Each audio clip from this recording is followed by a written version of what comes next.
తాకట్లో ఉన్న మీ బంగారాన్ని విడిపించి ఆ రోజు ఆన్లైన్ రేటుకి కొంటాం. Sharma gold company.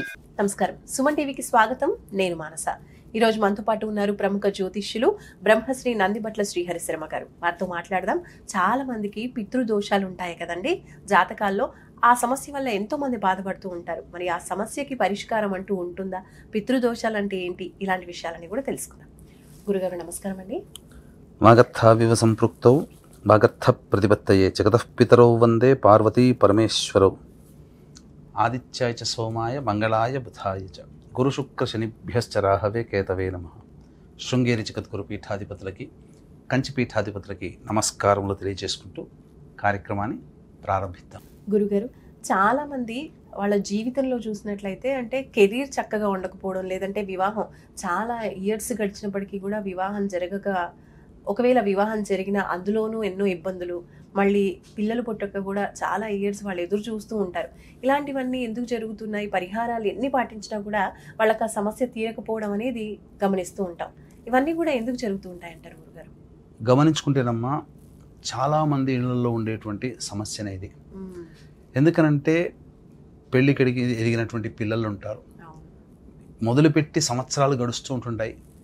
ఇగో ఈ సంబంధం ఖాయమైపోతుంది, ఇక మనకి ఇంకా ఇబ్బంది లేదు, సంతోషంగా ఉందాం, ఇక నిశ్చయం అయిపోతుంది అనుకునే సమయంలో ఏదో వాయిదా పడి వెనక్కి వెళ్ళిపోవడం. అలాగే చాలామంది కెరీర్లో కూడా ఏదో మామూలుగా ఉద్యోగం చేసుకుంటారు, ఏదో చదువుకు తగ్గ ఉద్యోగం లభించని వాళ్ళు కొంతమంది. ఎంత మంచి ఉద్యోగం ఉన్నా ఇంకా పైకి ఎదగాలని ప్రతి వ్యక్తికి ఉంటుంది. అందుకని ప్రమోషన్లన్నీ దగ్గర దాకా వచ్చి వెనక్కి వెళ్ళిపోతుండడం. ఏ ప్రయత్నం చేసినా, ఏ ఇంటర్వ్యూలకు వెళ్ళినా 5 రౌండ్లు ఉన్నాయనంటే 4 రౌండ్ల వరకు వెళ్ళి 5వ రౌండ్లో చతికిలబడిపోతారు. అంటే ఇంకొకటి మార్క్ దాటిపోతే చాలు మనం సెటిల్ అయిపోతాం అనుకునే సమయానికి ఏదో ఒక అడ్డంకి. జీవితంలో అంటే వ్యాపారంలో కూడా అంతే. ఇక లోన్ శాంక్షన్ అయిపోతుందని అనుకుంటారు, కావు. కొంతమంది జీవితాల్లో దాంపత్య సమస్యలు అనేటువంటివి ఉంటుంటాయి. ఎంత బాగా కలిసి ప్రేమించి పెళ్లి చేసుకున్న కుటుంబాలలో కూడా దాంపత్య సమస్యలు ఉంటుంటాయి. ఇంకా చెప్పాలి అని అంటే వివాహమే ఏళ్ళు గడుస్తున్న చాలామందికి సంతానం కలగకుండా ఇబ్బంది పడుతుంటుంటారు. అంటే ఒకప్పుడు అంటే నా కెరీర్ ప్రారంభమైనంటే 15 సంవత్సరాల కిందట ముచ్చటమ్మ. 15 సంవత్సరాల కిందట అపాయింట్మెంట్ తీసుకుని జాతకాలు చెప్పినటువంటి వాళ్ళకి దైవ పరిహారాలు చేయించేవాళ్ళం. కానీ 1, 2, 3 సంవత్సరాలు గమనించినప్పుడు పరిహారాలు ఎన్ని చేసినా కొంతమందికి సక్సెస్ అయ్యేటివి, కొంతమందికి కాలేకపోయేటివి. ఎందుకు మనం చేసిన పరిహారాల వల్ల పరిహారంలో చేసిన విధానంలో లోపమా, లేదా ఆ పరిహారాలు వాళ్ళకి ఇంకా సరిపోలేదా అనేది ఆలోచన చేసినప్పుడు తెలిసిన విషయం ఏంటనంటే అది దైవ ప్రేరణ చేతనే తెలియచేయడం జరిగింది. అన్ని దోషాల కంటే కూడా ఈ పితృదోషం అనేటువంటిది ఉన్నప్పుడు ఆ వ్యక్తికి ఎన్ని పరిహారాలు చేసినా, ఎన్ని పూజలు చేసినా, ఎన్ని అంటే తిరగని చెట్టంటూ లేదు, మొక్కని దైవం అంటూ లేదని చెప్పి చాలామంది వాపోతుంటారు. అయినా మాకేం పనులు కాలేదు అని చెప్పి బాధపడుతుంటుంటారు. అలాంటివన్నీ కూడా ఈ పితృశాప ప్రభావాలనే. ఏ పూజలు చేసినా ఆ పూజలు ఫలించవాని కాదు, ఇంటి గుమ్మం దగ్గరనే ఆగిపోతాయి. ఇంట్లో తిష్ట వేసిన ఈ పితృదోషం ఎప్పుడైతే ఉంటుందో, ఈ పితృదోషం తొలగిపోతే అప్పటి వరకు మనం చేసిన పూజలన్నీ ఫలిస్తాయి. కాకపోతే వీక్షించేటువంటి ప్రేక్షకుల్లో కొంత గమనించుకోవాలమ్మా. ఒకప్పటి స్థితి వేరు, ఇప్పటి స్థితి వేరు.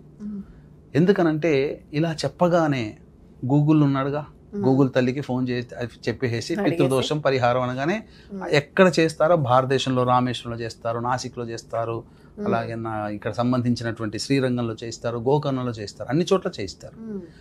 అయితే లోపం ఎక్కడ ఉంటుందనంటే పూర్వం ఒకప్పుడు శాస్త్రీయంగా చేయించేవాళ్ళు. దగ్గరకు వచ్చిన తర్వాత చక్కగా నింపాదిగా చేయాల్సినటువంటి విధి విధానంగా చేసేవాళ్ళు.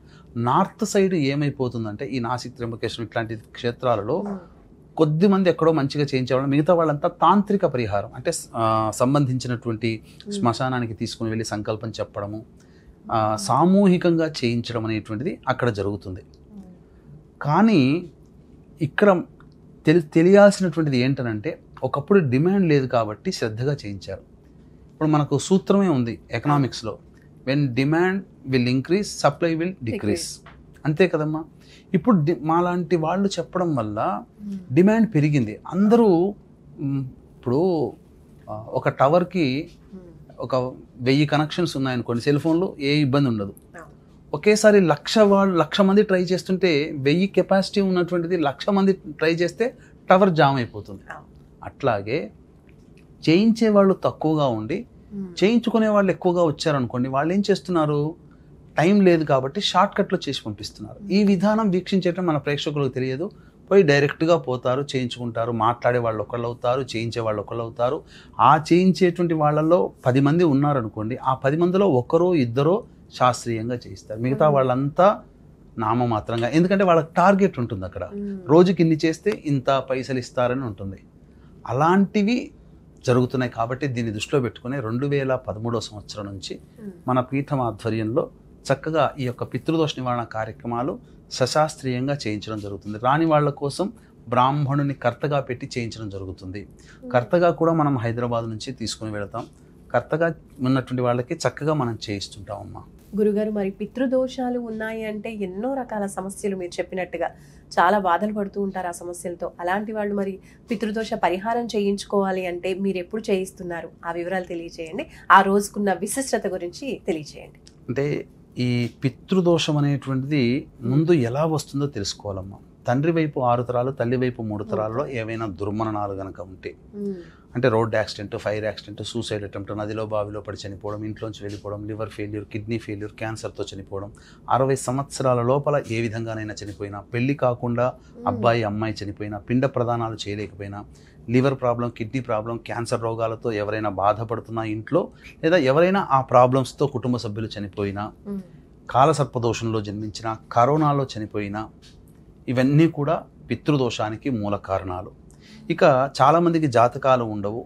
ఇప్పుడు కలిగేటువంటి సమస్యలని బట్టి వాళ్ళకి పితృదోషం ఉందని చెప్పొచ్చు. ఈ లక్షణాలు ఏంటంటే తరచూ ప్రమాదానికి గురవుతున్నా, కుటుంబ సభ్యుల యాక్సిడెంట్స్కి తరచూ గురవుతున్నా, మందులకి నయం కాని రోగాలతో బాధపడుతున్నా, చెడు ప్రయోగాలు కుటుంబ సభ్యుల మీద ఎప్పుడు జరుగుతూ ఉన్నా, ఇంట్లో ఇంటర్ రిలీజియన్ మ్యారేజ్లు జరుగుతూ ఉన్నా, అలాగే సంబంధించినటువంటి ఆడపిల్లలే సంతానంగా ఉన్న, పురుష సంతానం లేకపోయినా, జన్మించిన సంతానం శారీరక మానసిక లోపాలతో జన్మించిన, లేదా సంఘ విద్రోహక శక్తులతో ఉండి కారాగార వాసమైన, లేదా మద్యం మత్తు పదార్థాల వంటికి కుటుంబ సభ్యులు బానిసలైన, అలాగే ఇంటి గోడలు క్రాక్స్ వస్తూ ఉన్నా, అలాగే ఎంత గొప్పగా పనిచేసినప్పటికీ అన్ని పనులలో ఆటంకాలతో ఉన్నా, అలాగే ఎంత జీవితంలో ఎన్నో ప్రయత్నాలు చేసినా అన్ని ప్రయత్నాల్లో ఆటంకాలతో ఎదురవుతూ ఉన్నా, అలాగే డబ్బులు బాగా పెట్టుబడి పెట్టి నష్టపోయినా, అంటే కొంతమంది వివాహం అయినప్పుడు వాళ్ళతో పాటు కొంతమందికి వివాహాలు అవుతాయి.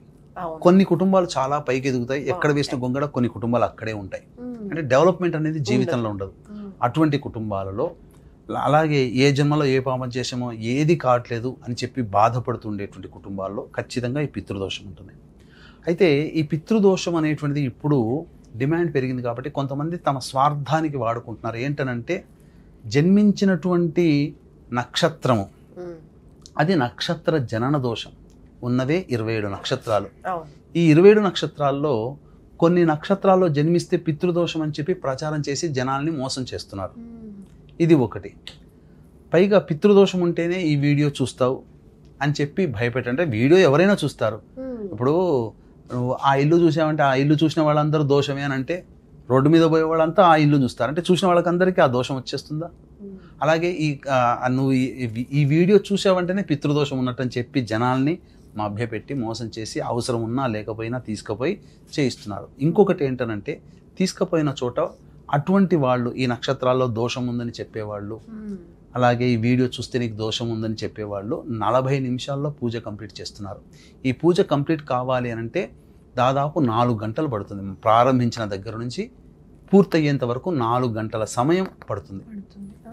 ఇటువంటి 4 గంటల సమయం ఉండేదాన్ని తీసుకుపోయి 40 నిమిషాల్లో పూర్తి చేస్తున్నారు. మహా అయితే గంట. దీనివల్ల ఎవరు నష్టపోతున్నారు? నమ్మిపోయినందువల్ల వాళ్ళు నష్టపోతున్నారు. కాబట్టి అటువంటిది మన పీఠం ఆధ్వర్యంలో ఉండదు. కాబట్టి ఈ నెల 22వ తారీఖు రోజున అమావాస్య సందర్భంగా మన పీఠం ఆధ్వర్యంలో చేయించడం జరుగుతుంది. అందున ఆశ్లేష నక్షత్రం ఉంది, మధ్యాహ్న సమయానికి అమావాస్య తిథి ఉంది. కాబట్టి విశేషించి ఆ రోజు చేసుకోవడం వల్ల పితృదేవతల యొక్క అనుగ్రహం సంపూర్ణంగా కలుగుతుంది. 23వ తారీఖు కూడా అమావాస్యనే, కానీ 23 సూర్యోదయానికి ఉంది, 11 గంటలకి వెళ్ళిపోతుంది. మరి అపరాహ్న కాలంలో ఉండదు. పితృ కార్యక్రమాలు ఎప్పుడు కూడా అపరాహ్న కాలంలో చేస్తాం. కాబట్టి చక్కగా వీక్షించేటువంటి ప్రేక్షకులు 21వ తారీఖు రోజున ఇక్కడ హైదరాబాద్ నుంచి బయలుదేరుతున్నాం. సమయం ఎక్కువగా లేదు.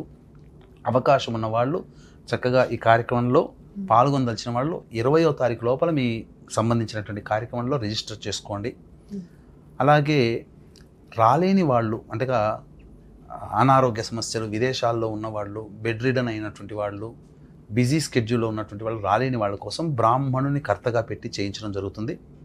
ఇది చేయించిన విధానం అంతా మీకు వీడియో కూడా పంపించడం జరుగుతుందని చెప్పవచ్చు. ధన్యవాదాలు గురుగారు. నమస్కారం. సర్వం శ్రీ ఉమామహేశ్వర పరబ్రహ్మార్పణమస్తు. చూసారు కదండి, పితృదోషాలు ఉంటే గనక ఎలాంటి పరిస్థితులు ఉంటాయి, మరి ఆ పరిస్థితుల నుంచి అలాగే ఆ సమస్యల నుంచి బయటపడాలి అంటే పితృదోషాలకి సంబంధించినటువంటి పరిహారాలు కూడా చేసుకోవాల్సి ఉంటుంది. కాబట్టి గురుగారు వారి పీఠం ఆధ్వర్యంలో 22న పూజ చేయిస్తున్నారు, 21 నుంచి బయలుదేరుతున్నారు. కాబట్టి మీరు కూడా ఎవరైనా పితృదోషానికి సంబంధించిన పరిహారాలు చేయించుకోవాలి అనుకుంటే స్క్రీన్ పైన కనిపించే నంబర్స్కి కాల్ చేసి మరిన్ని వివరాలు తెలుసుకోవచ్చు. చూస్తూనే ఉండండి సుమన్ టీవీ. నమస్కారం.